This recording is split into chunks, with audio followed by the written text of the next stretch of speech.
پھر ابن عساکر ذکر کرتے ہیں 14 نمبر جلد 232 صفحہ پر، حسن بن حارث نخع ایک بزرگ تھے، وہ کہنے لگے کہ حجاج نے اپنی مجلس میں کہا کہ کوئی ایسا شخص جس نے کوئی کارنامہ سال انجام دیا ہو وہ کھڑا ہو جائے۔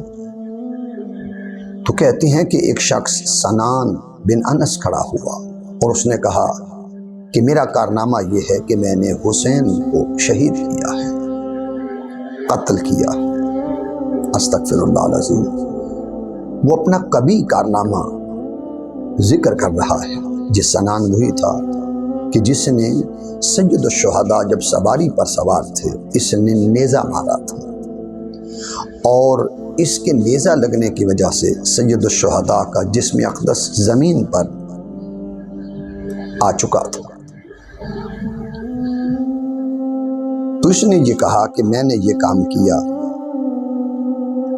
اس نے ذکر کیا، اور ذکر کرنے کے بعد جب یہ گھر گیا تو گھر جاتے ہی اللہ رب العزت نے اس کی گرفت یوں کی کہ اس کی زبان بند ہو گئی۔ دماغی حوالہ سے یہ شخص پاگل ہو گیا، اور یہ ایک بند کمرے میں رہتا تھا جہاں کھانا کھاتا تھا، وہیں پر اپنی حاجت اور ضرورت کو پورا کرتا تھا۔ اس کی عقل سے طہارت، نجاست، یہ امتیاز ختم ہو چکا تھا اور یہ پاگل ہو چکا تھا۔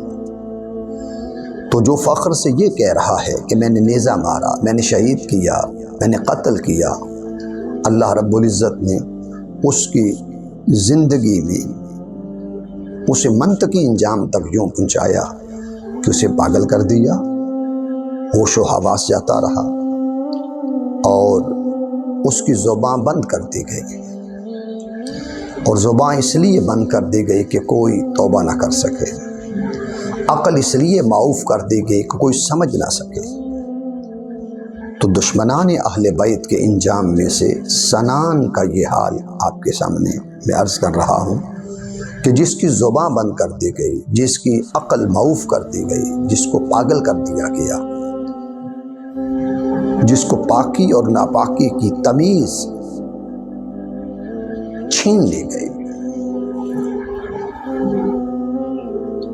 پھر آمش بیان کرتے ہیں، ابن عساکر نے ذکر کیا تاریخ کے اندر کہ ایک شخص اہل شام میں سے تھا، اس نے سید الشہداء کی قبر اقدس پر آلودگی پھیلایا۔ اللہ رب العزت نے اس جرم میں اس پر برس کی بیماری کو لاگو کر دیا۔ پھر امام مزی نے تہذیب الکمال 6 جلد 441 نمبر صفحہ پہ، اور ابن عساکر نے تاریخ کے اندر 14 نمبر جلد 259 صفحہ پہ ذکر کیا، جس کو حضرت اسد بن قاسم الحلبی رحمۃ اللہ علیہ فرماتے ہیں کہ میرے دادا نے، جن کا نام تھا صالح بن شحام رحمۃ اللہ علیہ، وہ بڑے صالح تھے، نیک تھے، انہوں نے کہا کہ میں نے خواب کے اندر ایک کتے کو دیکھا جس کی زبان نکل کر سینے تک آ چکی تھی، اور وہ پیاس سے ہانپ رہا تھا، پیاس کی وجہ سے ہانپ رہا تھا۔ تو فرماتے ہیں کہ مجھے ترس آیا کہ میں نے چاہا کہ چلو اس کو پانی پلاؤں اور میں جنت میں چلا جاؤں۔ تو جب میں نے پانی پلانے کا ارادہ کیا، آگے بڑھنے لگا، تو فرماتے ہیں پیچھے سے مجھے کسی نے آواز دی، نہیں، اس شخص کو پانی نہیں پلانا، یہ دیکھنے میں جو کتا ہے یہ در حقیقت حسین کا قاتل ہے، حسین کو جس نے قتل کیا، شہید کیا، وہ شیمر لائن تھا۔ تو حکم دیا گیا کہ یہ جس کو ہم نے کتے کی شکل میں متشکل کیا ہوا ہے یہ شیمر ہے، اور اس کو پیاسا رکھنا ہے، اور ہم اسے پیاسا رکھ کر اس کو عذاب دے رہے ہیں۔ تو جس نے ستم کیا، ظلم کیا، اللہ رب العزت نے اسے بھی پیاسا رکھا۔ پھر حضرت اسلم بیان کرتے ہیں کہ میں سید الشہداء کے ساتھ یہ جو واقعہ ذکر کر رہا ہوں، حضرت اسلم بیان کرتے ہیں کہ کربلا دن تھا 10 محرم الحرام کہ ہم حسین کے ساتھ صف میں شامل تھے۔ اتنے میں ایک شخص آیا اور اس نے کہا کہ تم میں حسین کون ہے؟ تو آپ فرماتے ہیں کہ سید الشہداء نے جواب دیا کہ میں حسین ہوں۔ وہ یہ سن کر کہنے لگا، یہ جان کر کہ یہ حسین ابن علی ہے، تو کہنے لگا کہ آگ آپ کا مقدر ہو۔ سید الشہداء نے یہ سنا، فرمایا اللہ رحم فرمانے والا ہے، میں رسول اور خدا کی اطاعت کرنے والا ہوں۔ اے پروردگار، اسے آگ میں گھسیٹ جو مجھے کہہ رہا ہے کہ تمہیں آگ مبارک ہو۔ میں اس کے لیے کہہ رہا ہوں اے احکم الحاکمین، اسے آگ میں گھسیٹ۔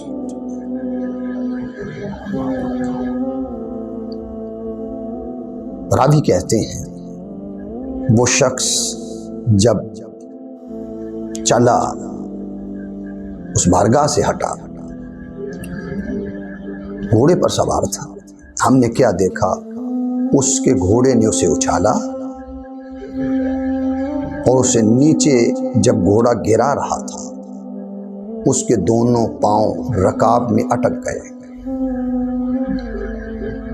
حتیٰ کہ اس کے اعضاء کو راوی کہتا ہے کہ میں نے زمین پر گھسٹتے ہوئے دیکھا۔ جسے سید الشہداء یہ کہہ رہے ہیں اسے آگ کے عذاب سے دوچار کر اور اسے آگ میں گھسیٹ۔ تو راوی کہتے ہیں ہم اپنی نظروں سے دیکھ رہے ہیں کہ سواری گھوڑا دوڑ بھی رہا ہے، اس کے پاؤں سوار کے بد نصیب کے دشمن اہل بیت کے رکاب میں لٹکے ہوئے ہیں اور اس کے اعضاء گھسیٹتے ہوئے زمین پر لگ رہے ہیں۔ تو یہ اس شخص کو عذاب سے قدرت دوچار کر رہی ہے اور عبرت کا نشان بنا رہی ہے کہ جسے زمانہ دیکھ رہا ہے کہ کس طرح اسی کا گھوڑا اس کے بدن کو، اس کے جسمانی اعضاء کو زمین پر روند رہا ہے۔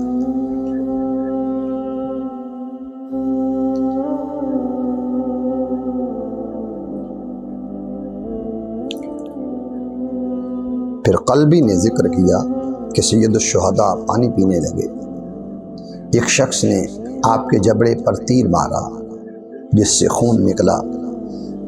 سید الشہداء نے فرمایا پروردگار یہ تیر مارنے والا کبھی سیراب نہ ہو۔ اس کو امام طبرانی نے، حیثمی نے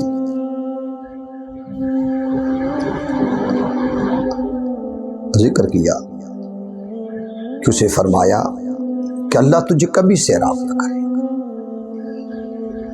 راوی کہتا ہے کہ ہم نے دیکھا وہ پانی پہ پانی پیتا تھا، مگر پھر بھی کہتا تھا مجھے اور پلاؤ، مجھے پیاس ہے، پیاس ستا رہی ہے، اور زندگی بھر وہ پانی پیتا رہا حتیٰ کہ اسی طرح پانی پیتے پیتے مر گیا۔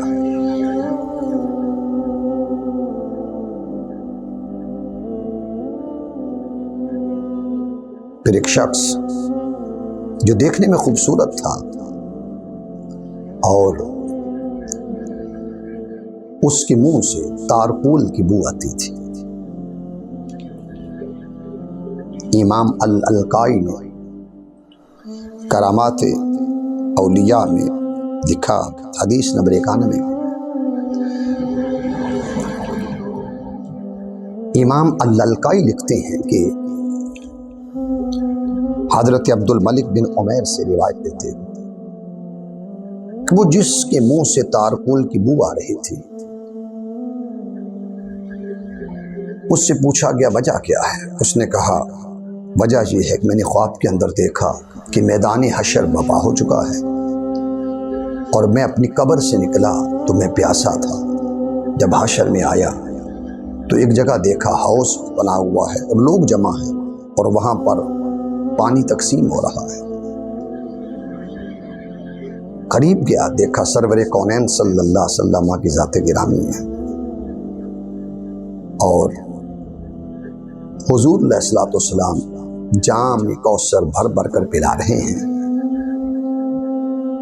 تو میں نے عرض کیا مجھے بھی جام دیں، تو آپ صلی اللہ علیہ وسلم نے فرمائے اسے پلاؤ۔ تو مجھے تارکول کا جام پلایا گیا۔ جب میں نے وہ پیا تو میرے بدن میں، میرے منہ سے جب میں اٹھا تو بو آ رہی تھی۔ تو جس دن سے یہ جام ملا ہے اس دن سے میرے منہ سے بو آ رہی ہے۔ یہ سعادت مندی ان لوگوں کے لیے ہوگی کہ جو محبت کرنے والے ہیں، انہیں جام کوثر ملتا ہے، اور جو اہل بیت اطہار کی دشمنی میں دنیا سے جائیں گے انہیں بودار پانی ملے گا۔ تو ہر وہ شخص جس نے کربلا میں جتنا ظالمانہ کردار ادا کیا، جابرانہ کردار ادا کیا، اللہ رب العزت نے اس کے ظلم کے مطابق اسے عذاب سے دوچار کیا ہے، مصیبت سے دوچار کیا ہے، آفت سے دوچار کیا ہے، قدرت کے عذاب نے اسے پکڑا ہے۔ عبید اللہ ابن زیاد وہ شخص ہے جو کوفہ میں جب تھا تخت پر بیٹھتا تھا، اس نے حسین پاک کے سر کو منگوا کر چہرے پر، دانتوں پر، ہونٹوں پر چھڑیاں ماری تھی، اور اس کے بھرے دربار میں صحابہ کرام نے منع بھی کیا تھا، مگر یہ اپنے طاقت کے نشے، بادشاہت کے نشے میں چور تھا۔ جب یہ دنیا سے گیا پھر مختار سقفی نے اس کا سر قلم کی کروایا، 12-13 کی تعداد میں سر مکہ میں بھیجے گئے۔ اس کو ترمذی کے اندر کتاب المناقب میں اس حدیث کو ذکر کیا گیا ہے اور 5ویں جلد ہے، حدیث کا نمبر ہے 3780۔ راوی کا نام ہے حضرت عمارہ بن عمیر رضی اللہ تعالیٰ۔ وہ فرماتے ہیں قال لما جیء براس عبید اللہ بن زیاد واصحابہ نددت فی المسجد فی الرحبہ، کہ جس وقت ابن زیاد اور اس کے ساتھیوں کے سر مسجد کے صحن میں لائے گئے، فانتہیت الیہم، تو میں بھی ان کی طرف بڑھا ان سروں کو دیکھنے کے لیے۔ وہم یقولون، وہاں پر جو لوگ کھڑے تھے وہ کہہ رہے تھے قد جاءت قد جاءت، وہ دیکھو آ گیا، وہ دیکھو آ گیا۔ فَإِذَا حِيَّةٌ قَدْ جَاءَتْ تَحَلَّلُ الرُّؤُوسِ، سر پڑے ہوئے تھے 12-13۔ عمارہ بن عمیر کہتے ہیں کہ میں نے دیکھا ایک سانپ آیا، وہ سروں کو سونگنے لگا، ہر سر کو سونگ رہا ہے۔ یہ جتنے ناپاک سر، یزیدی سر، دشمنان اہل بیت کے سر پڑے ہیں، وہ سونگ رہا ہے، سونگتے سونگتے تحلل الرؤوس، وہ سروں کو سونگ رہا ہے، اور چلتے چلتے عبید اللہ ابن زیاد اس کے سر کے قریب آئے، حتی دخلت فی منخرہ، یہاں تک کہ وہ ابن زیاد، عبید اللہ ابن زیاد کے نتنوں میں داخل ہو گیا۔ اور حدیث کے لفظ ہیں حتی دخلت فی منخرہ عبید اللہ ابن زیاد،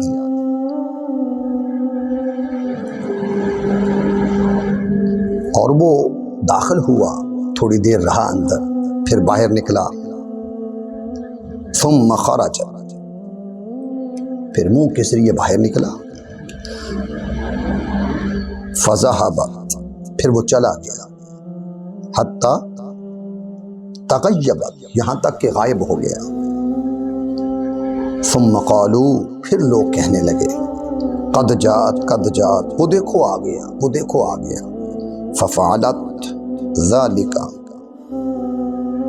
پھر اس نے ایسا کیا، مرتين او ثلاثا، 2 بار یا 3 بار۔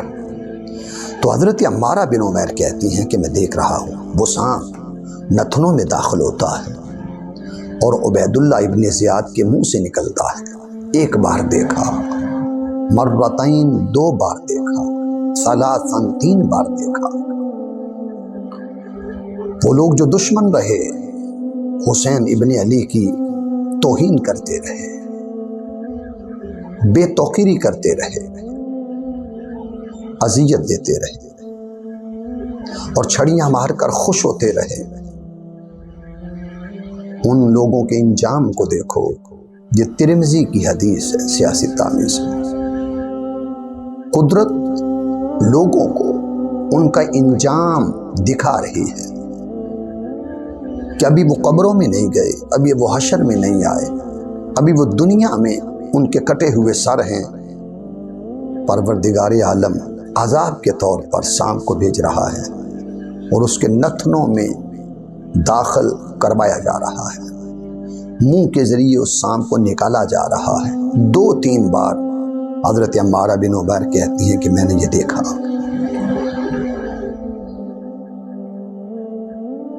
بخاری دشمن ہو، یزید دشمن ہو، شمر دشمن ہو، عبید اللہ دشمن ہو، سنان دشمن ہو، عمر بن سعد دشمن ہو، یہ کل یزیدی طبقہ جنہوں نے آل اطہار کی دشمنی میں، مخالفت میں، مناقشت میں، مخاصمت میں، عداوت کے اندر جنہوں نے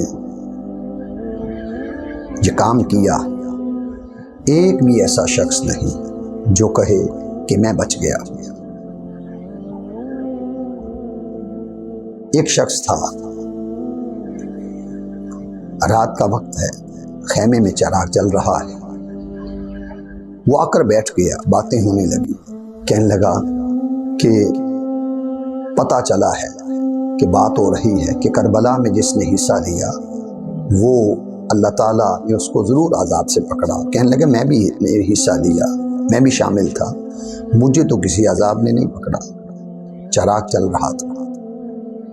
اس کے جی میں آیا کہ چراغ کی لو روشنی تھوڑی ہے اور میں اس کی روشنی تیز کر، وہ اٹھا، اس نے چراغ کی بتی کو پکڑا، اس آگ نے اس کی انگلی کو پکڑ لیا، وہ منہ کے قریب کر رہا ہے تاکہ میں اپنی لعاب سے زباں کی تری سے اس آگ کو بجھاؤں، اس کی داڑھی کو آگ لگ گئی، وہ باہر بھاگا، اس کے کپڑوں کو آگ لگ گئی۔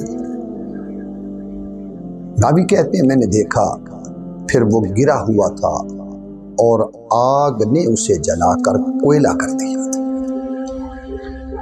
آئیے یہ چند محدثین، مورخین، محققین جنہوں نے اپنی اپنی کتب کے اندر دشمنان اہل بیت کے انجام کو لکھا ہے۔ یہ ذکر کرنے کا مقصد یہ تھا کہ زندگی میں یزیدی فکر سے بچو، حسینی فکر اپناؤ، یزید کی وکالت سے بچو، اہل بیت اطہار کی وکالت، اس صداقت کے راستے کو اپناؤ۔ وہ ہستیاں جو جنت کے اندر نعمتوں اور جنتی جوانوں کے جو سردار ٹھہریں گے، ان کا ہم محبت کا دامن تھامیں اور اپنے فکر کو فکر حسینی میں ڈھالو۔ وہ لوگ جنہوں نے حسین ابن علی کا ساتھ دیا تھا 10 محرم الحرام کے دن یا بعد وہ 10 کو جس نے ساتھ دیا تھا وہ حر تھا۔ آج حضرت حر کی روح جنت سے ہمیں پیغام دے رہی ہے کہ میں نے 10 کو ساتھ دیا تھا سید الشہداء کا، اللہ نے اس ساتھ کے بدلے مجھے ابدی رحمتوں، شفقتوں، سعادتوں سے مالا مال کیا۔ اور جنت سے حضرت حر کی روح پیغام دے رہی ہے، محبت حسین اپنانے والوں تمہیں مبارک ہو، ذکر حسین کرنے والوں تمہیں مبارک ہو۔ اہل بیت اطہار کی طہارت، سخاوت، نفاست، تزکیہ، اخلاق کا تذکرہ دنیا میں کرنے والوں تمہیں مبارک ہو کہ تم اس راہ پر ہو جو جنت کی راہ ہے، جو اللہ کی قربت کی راہ ہے، جو اللہ کی بخشش کی راہ ہے، اور جو اللہ کے لطف و کرم کی راہ ہے۔